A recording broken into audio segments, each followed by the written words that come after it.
Abusia, young girl be about 11-year-old girl akwakubisa na Kwame Bediako. New force leader. Question about PMO UK ekoma talk ewo hono no. Nti the questions no ekọ kwasona no na by way to man so say this more question bisa. No ko akubisa no some brilliant bold question ankasa. Me pese ene ikoni ekuti. Nti ne yanko video ni so.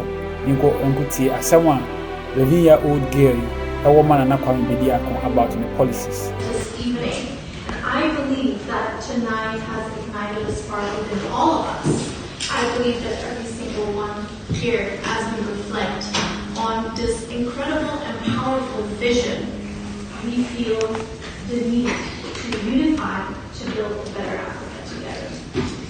And now we would like to open up the conversation just briefly for a few minutes to all of you to comment on what we have heard here today, our conversation about all the pillars that we discussed. Yes. Wonderful. So feel free if anybody would like to ask something, ask questions. Yeah, we only have 5 minutes, so let's just. Thank you for sharing the vision. Education and working yes, that feel school today has this educational program for School of New Africa. So I was just wondering if there's any plans or something in relation to that.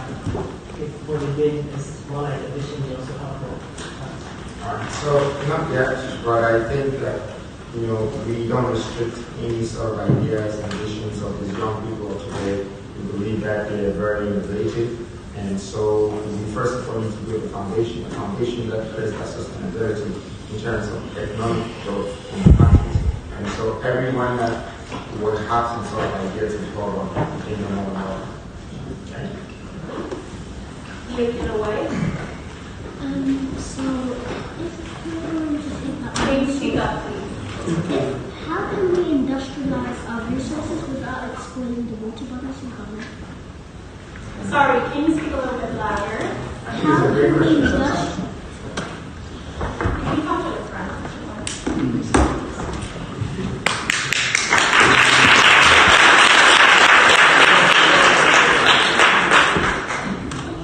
Empowerment of the youth, that is what we like to see. How are we going to industrialize the resources without exploiting Okay, good. So thank you very much. What's your name? Lena. So we need to listen to our youth, and this is a great question asked by you. You can have a seat whilst I answer you. So our water bodies are destroyed, and we don't very worried about it. Some of the youth are also worried about our safaris, our reserves, and our animals, and how we're destroying them. Because I realize that the young people of today will leave at night to go by their way and do not. Even if they're looking for sugar, they won't find the sugar.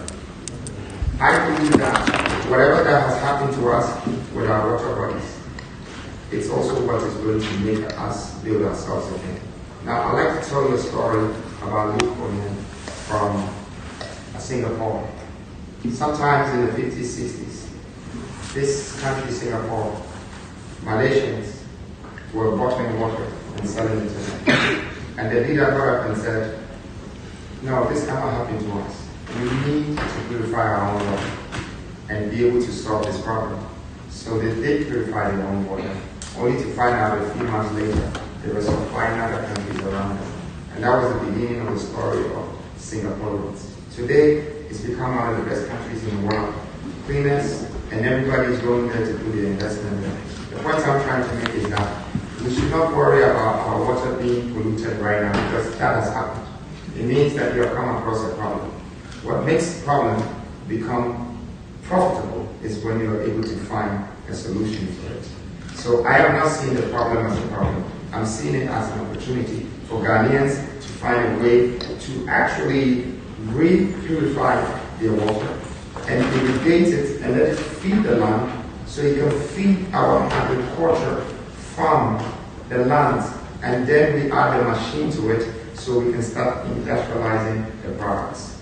We need to bring ourselves out of this problem to become winners, to become giants, to become strong. So I want to encourage you, as you're growing, you're going to meet some problems. It could be in your house, it could be in your partnership, it could be in your education. That problem is supposed to lead you to a gateway of success. Thank you.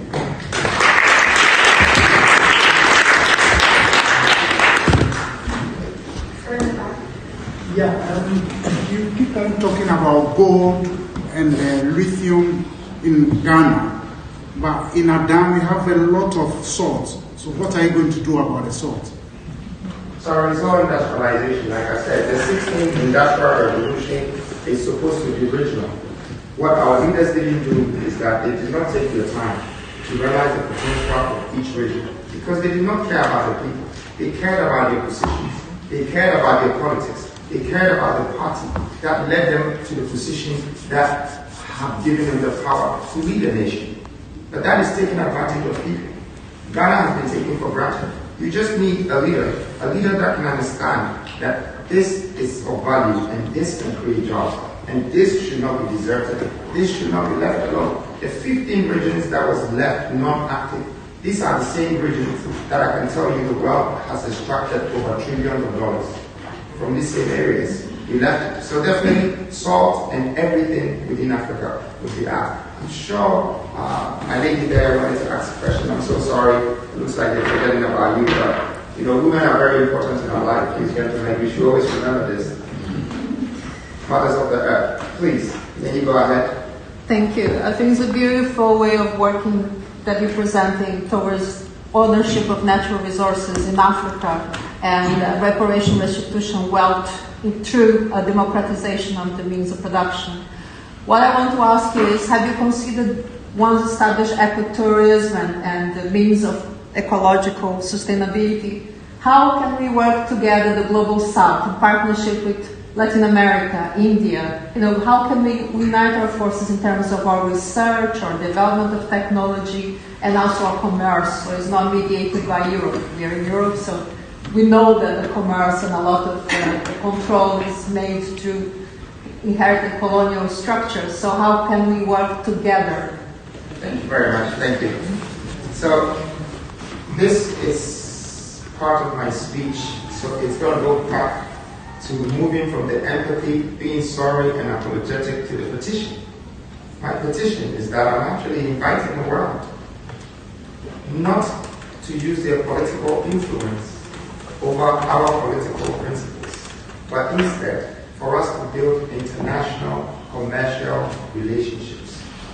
So whatever plant that we have in India, Latin America, or Northern America, or Southern Africa, whatever resources that we have created, any technological or innovative machine or plant that is helping, that is what we also want in Africa.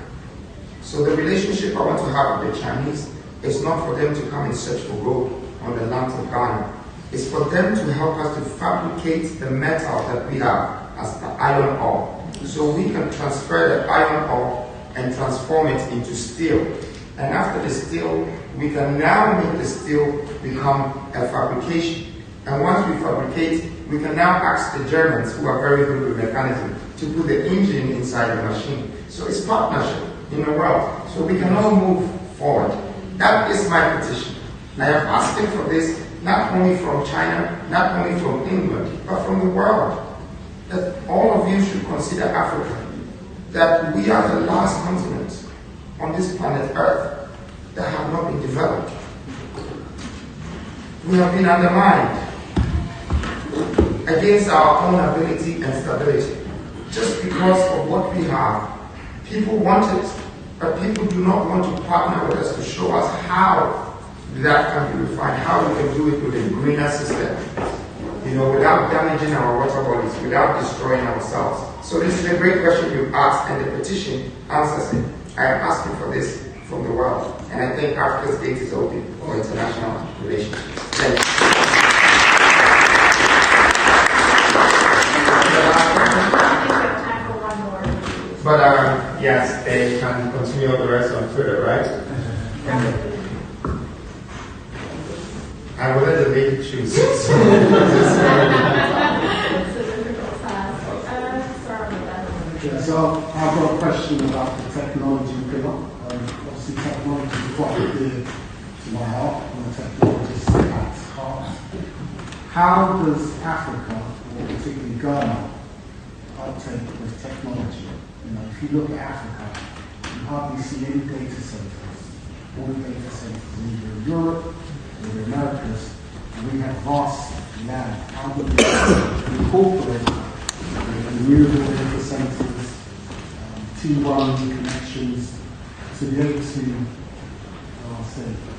Harness technology. harness the technology and educate our youth? Because, you know, we're kind of being left behind. If they don't have access to fast computers, fast networks, they can't learn. They don't have labs. All right, thank you very much. So again, I'm saying industrialization is what is going to be the foundation of building the technology hub. Now, you started with data centers. When you look at our pillars, okay, one of the things we want to do in our technology hub is to build a data center.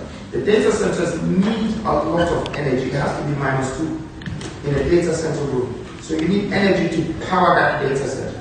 If we Africans do not have energy at a good tariff, the price, we can never do that. And so we intend to build data centers that would not only store our information, but would mine. It will mine coins, digital coins. It will mine tokens. So looking at the 1.8 or 2.5 trillion crypto world, we can harness all their tokenizations for them and mint their tokens for them. Okay, that's just one part of the technology hub. The other part is actually industrializing the resources like lithium and using lithium to create laptops and cobalt to create laptops. We own the minerals. So how come we can only buy the computers and phones from outside? What happened? There's a vacuum. We've missed something out on education. Again, that's what I'm saying. Now, if the world might not hear me properly, I am saying that this is the wisdom that I brought, that it would develop nations and countries. And I'm not going to force it. I am going to implement it, because manifestos are meant to be implemented. They're not meant to be printed as a cut and paste, but it never happens. There have been so many promises from the leaders of Africa. However, they have never been able to implement what they have promised. I don't want to live by promises. I'm telling you that you need a technology hub because you have to make it a part of your purpose to make sure that it's established. They have it in America. The Silicon Valley is not as big as a technology hub, but yet it's controlling almost half of the world. And they have workers in India and China and in England and all parts of the world. We Africans should try and strive to do this. And it's possible, and it's going to happen by any means necessary. We will do it. We will make sure that our children will understand the value of our resources first, and also know the value of themselves playing a part of this industrialization growth. Because every country in this world was only built based on the industrial vision. You can check every region, every continent. The history of it becoming a global power was through industrialization. Even technology is still being built through industrialization. Thank you.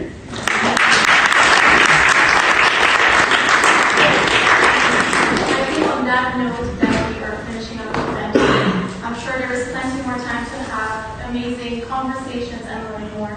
Thank you so much for being here tonight. It truly was our pleasure, and we hope